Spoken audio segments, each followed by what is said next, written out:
I've finished the main storyline of Ghost of Yōtei and I've played over 100 hours so far, so I'm going to share some of the best gear, trinkets, weapons, skills that you should unlock and consider getting sooner rather than later, as it will make the game a lot more enjoyable for you. No spoilers in this video. Let's start with some non-negotiables and things that you shouldn't miss, because whether you're starting this game fresh for the first time or you're already 20 plus hours deep, you need to make sure that you unlock these mechanics early on or right after the prologue, because they are very easy to miss and they will make a massive difference long term. Firstly, head straight to the quest on your map after the prologue to unlock the Onryo Howl. This is an ultimate you trigger after a 5 kill streak, and it's hugely effective early game for one-shotting certain sized groups. Secondly, don't just wander off yet. Go and complete the dual katana sensei quest, because this unlocks your second stance, which hard counters spearman enemies, and that means that you can break their guard much quicker and you can kill them a lot faster than just having your standard katana for the first 20 hours of this game. It also gets you used to stance switching early on, which is vital muscle memory when you are juggling all 5 different stances later on in the end game. Thirdly, as soon as you've got 20 metal ore, which you'll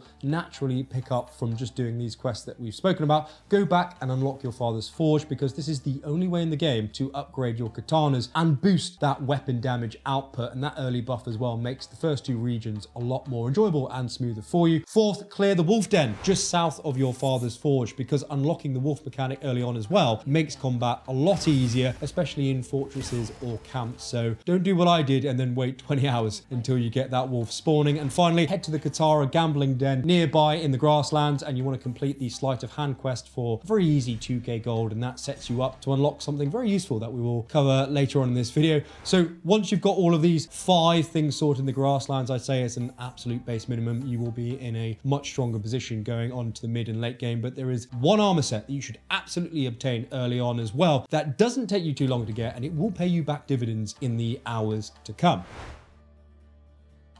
Now, that armor set is called the Armour of the Undying, with these stats being incredibly complementary to early combat, which helps since the system can be a little bit tricky as it is quite complex to get used to early on. It gives you a health restoration buff whenever you stagger enemies, so whenever you break their guard, essentially, as you can kind of see here. And when that happens, you will get health back, but only if your weapon is aligned, which means switching stances to counter enemies with certain weapons, which is why getting those dual katanas first is key, because as we mentioned, that stance counters spearmen, who are pretty much everywhere. They're prolific in the first 2 regions. The game essentially punishes you if you don't go and get it. Now, this set also increases your perfect parry and perfect dodge window, giving you more time to respond to these attacks in that small window and then trigger a counter attack for big damage. Very satisfying when you get it right time after time after time again. But the best part is you can unlock this armor set early, and even if you're halfway through the game and you still don't have it, go and grab it now, because it's strong enough to be a main combat set all the way through to the end game content when you do upgrade at the blacksmith. So to unlock it, head to the Stone Spire hideout here on your map, and while making your way through the Altar of Reflection route here, you will pick up a note telling you not to wake a bear. So of course you're going to go and wake the bear with your shamisen guitar, and then you're going to speak to the Ronin for some intelligence, and then from there what you want to do is travel to Nakagoya Spring in Ishikari Plains and then speak to Ugetsu to start the Undying Samurai quest. So now you've got your 2 stances. You've got a combat perk based armor set which complements combat. You'll also want to grab these charms next, because they will also pay you back in kind the longer that you do have them equipped.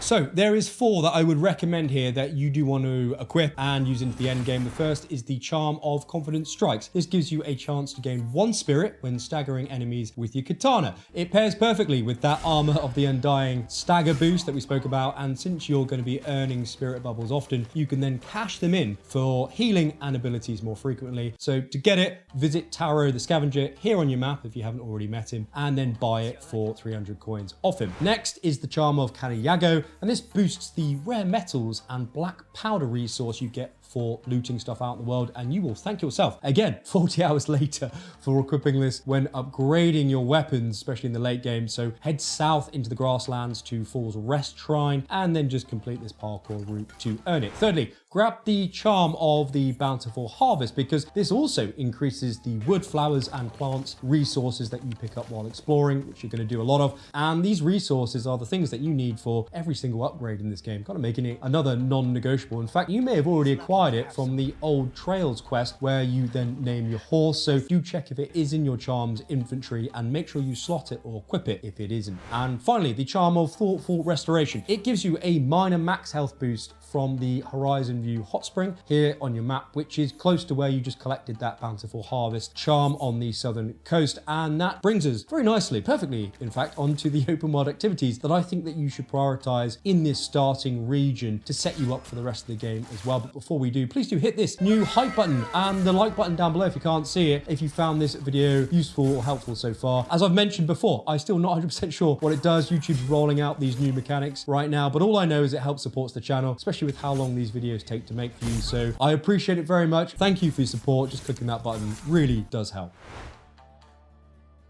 Now that hot spring we just spoke about, well, you're going to want to do more of them because they increase your maximum health, giving you more insurance when getting used to this game early on. It does hit pretty hard if you're not used to it. And there is 4 of them for you to get in the starting region, which are easy to get actually, and I will circle them here on your map for you. So I would really recommend bashing them out before moving on to the neighboring regions, since the benefit outweighs the kind of time spent of you getting to them. Secondly, complete the 4 bamboo strikes in the grasslands alongside these hot springs, as this will boost your spirit bubbles in your bottom left hand corner here, so you can heal more often and you can trigger abilities more frequently, as we discussed earlier. Again, I will pop these locations for you, circle them on your screen so you can kind of get to that area. And by completing these bamboo activities, it just makes the game a lot more fun because you've got a lot more spirit to spend. But if you're having trouble with them, I'd recommend turning on the rapid button press setting in the menu to simplified, which gives you more time to hit the buttons in the correct order during these challenges. And thirdly, do not run past the altars of reflection in the grasslands, as there is 17 of them, and they will award you with a skill, or what the game calls technique points, for you to spend on specific abilities. And that does raise the question, which ones or which skills should you unlock first in this game? Now I break down what each tree here is in another tips and tricks video, which I will put at the end of this one if you're interested, because in the interest of your time, I'd recommend that you just spend your first skill point in the Onryo tree, specifically in the attack subsection, to obtain the perfect parry ability, which is boosted on the Undying armor set that you picked up and we went through earlier. It also earns you spirit, and a well-timed parry lets you counterattack for even more massive damage. Secondly, let's move on to the survival tree and unlock the roll ability, because this lets you evade unblockable red attacks, and you can also roll around and extinguish flames when you do get eventually hit by fire arrows. I'd also then recommend you unlock the perfect dodge ability, which operates the same way as your perfect parry, essentially, meaning if you trigger it at the right time, you can counter the incoming attack damage with a significant amount of damage on your own, as you can see here. Again, very satisfying when you trigger it right, as well as also unlocking, while you're in this tree, safe fall, which will allow you to avoid fall damage when jumping from even the smallest of heights in this game. It does penalize you pretty harshly, and that does then eat into your spirit usage over time. So just save yourself the trouble and get this unlocked early as well. Now, moving on to the assassination tree, make sure you unlock Killer's Instinct here so you can see if your stealth kill will alert nearby enemies, and then unlock, more importantly, the chain assassination ability so you can then kill multiple enemies, which will help you massively in the early game, especially when you clear camps. It's free kills essentially. Now, final suggestion here is, after you've got all of these, I would then head back to the attack tree here and unlock the disarm counter. This allows you to apply a focus attack, which is when you kind of hold the triangle button to charge your heavy attack, essentially, to then disarm enemies when they use their own yellow disarm attack, which is what you can see here. And this means that they will then drop their weapon, which you can then throw for a kill, but it also earns you spirit and is buffed by, again, your Undying armor set. You can kind of see how it's all coming together here. It's very nice. So spend your points on these core skills early on and you will be golden. But as you do explore the world, your map is going to become spammed with clues and cards and loads of different icons, which can get a little bit overwhelming. So let's go through some tips on how to understand that all a little bit better.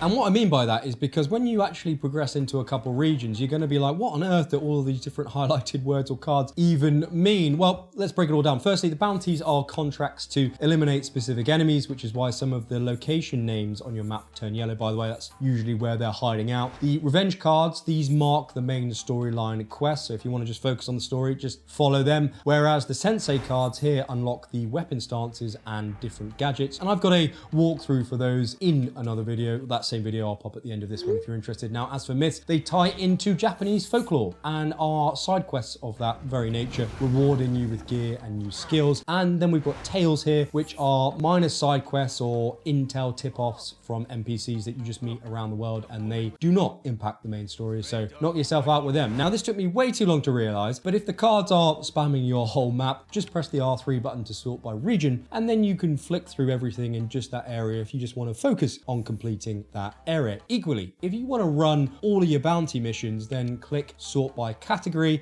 and then you can just flick through all the bounties around the world and you're sorted. Now, out in the world, you are going to see a lot of smoke on the horizon, so here is how to kind of read it or understand what they are. Big black smoke means enemy camps or bases. Embers with a grayish smoke means inns or marketplaces, and white smoke means NPC quests or side activities for you to go and check out. And actually, speaking of fire and smoke, that is a great transition into some campfire tips and tricks that you will definitely want to know early on in your playthrough. The first being that you can drop this camp or this campfire mechanic anywhere in the world, but the fastest way is to just stand next to your horse if you're not mounted and pressing the left D-pad button. Not only does it act as a temporary fast travel point that appears on your map, which you can come back to, but it instantly replenishes your spirit and health, which is a bit of a clutch actually before you begin a big main story mission or a bounty out in the world, which will inevitably lead to a duel. You can also cook mushrooms or fish to give yourself a perk bonus that shows in your gear menu, as well as an extra spirit bubble to spend as a benefit for doing so. So I would really recommend you keep this active throughout the early parts of the game. For 20 seconds to get an extra spirit bubble, it's worth doing for sure. You can also craft ammo for your ranged weapons here as well, and you can sleep beside your horse to shift the time of day, with one day averaging about 25 minutes of in-game time, thanks to Nika, who gave that a test for us. Now, another good tip here for you is when a traveler randomly visits your camp, play them a shamisen or guitar song, and 9 times out of 10 they will then drop an intel rumor. I say drop, but they'll provide you with an intel rumor or a clue that then goes straight onto your map. So it's definitely worth doing if you're in a bit of an exploration mode. But what about all of these gadgets and ranged weapons in the game? How do you actually get hold of them, and what do they do? Well, in the starting Yotei grasslands, you can actually pick up a gadget very early on, which the game calls a quickfire weapon. And I actually missed this until I'd finished 3 regions, ran straight past it. So don't do that, because this Metsubushi bomb blinds enemies instantly in combat, which is fantastic for interrupting unblockable red attacks or just giving yourself a bit of a second to then recalibrate in these fights as they become thick and fast. So to get it, accept the Crow Genzo bounty at a board at an inn on your map here, or if you don't have it yet, you don't need to go to the inn. You can just head directly to this graveyard location on your map where you will find Genzo. You need to kill him, then you can hand in the bounty after. This is also a good time to unlock your ranged bows with the 2k gold coins that we got from that gambling den earlier in the video, and you can then buy them or one of them from Ran the Boa at the inn, or if she's already visited your campsite, all you need to do is open the wolf pack menu here, you need to select her, and then you need to press the square to then fast travel directly to her, which saves loads of time when you unlock lots more allies who do different things later on in the game. And actually, speaking of which, make sure you chat to Ginji, the armorer at the same inn. He will upgrade your armor for you, and you will see this as available in the gear menu, which is identified by this icon, by the way. It also shows on weapons, gadgets, and other armor sets or other quickfire weapons you do have, and it means that you've got the resources to go and get that specific upgrade. So don't ignore that. Make sure you go and do it. In fact, that's a great transition now onto chests and resources themselves, because there's a lot of different ways to collect them in the world. So what should you look out for so you don't miss them? Well, firstly, whenever you see anything with a ribbon attached in game, it basically means that it's lootable and it holds more than just your standard ground pickups throughout the world. This includes bags tied to trees or high wooden beams out in the open world. So if you see something of this nature, just shoot the rope to detach it and you'll be able to get hold of them. Don't just run past it. Of course, all of this loot stacks with those charms that we equipped earlier on, specifically the Kanayago and the Bountiful Harvest charms, since those bonuses also apply to chests. And the game has a few different chest types here. Firstly, white boxes contain food and textiles. Browner, larger chests have wood and metals in larger quantities inside them compared to what you find around the world. And for our juicy loot, it's nice and simple here in this game. It is just a purple chest or purple box here, which drops coins, precious metals, and all the tasty stuff you need for upgrades at vendors. So whenever you clear a camp, you finish a mission, or you liberate a Saito controlled area, always take an extra second to look around because chests, specifically those purple chests, will spawn as rewards for doing so. And with so many different locations to cover in this game, it's very, very easy to miss them. But trust me,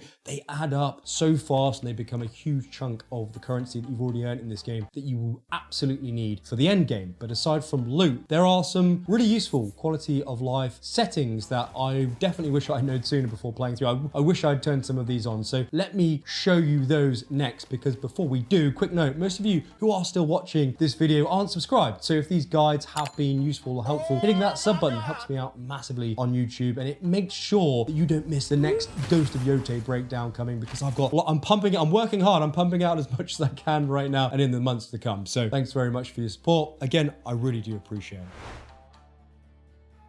Now, firstly, in the main menu, specifically inside the masks or helmet cosmetic windows in the gear menu, press R3 to filter between helmets, masks, or headbands that you collect if you're after something particular to equip, which saves a lot of time when you do have, as you can see, a lot of them. There's a lot of them in game. Now, the same goes for charms. You can filter them by the gameplay bonus which they provide, like, for example, melee damage, which you will then see increase here when I equip only melee charms into my charm slots. Now, when you're out exploring, you've probably noticed the black cinematic bars that pop up when you're on your horse. Well, if you don't want them there because it's not obvious in the menus, just press, again, the R3 button to zoom out, and then you can enjoy the full widescreen experience of this game, much better than the bars, in my opinion. And this also lets you actually see more in combat when you use it, but I'd still recommend turning on the projectile indicator in the accessibility menu, as it will alert you with this icon whenever a ranged attack is incoming. Additionally, if you've started a quest, but you don't feel like continuing, it can drag on a little bit and you've got work in the morning, well, just press start, select abandoned tale, and it will reset you back to the beginning of that quest without then locking you in this tale for the next 50 minutes, because it's a good game, but yeah, some of these quests are very long. Now,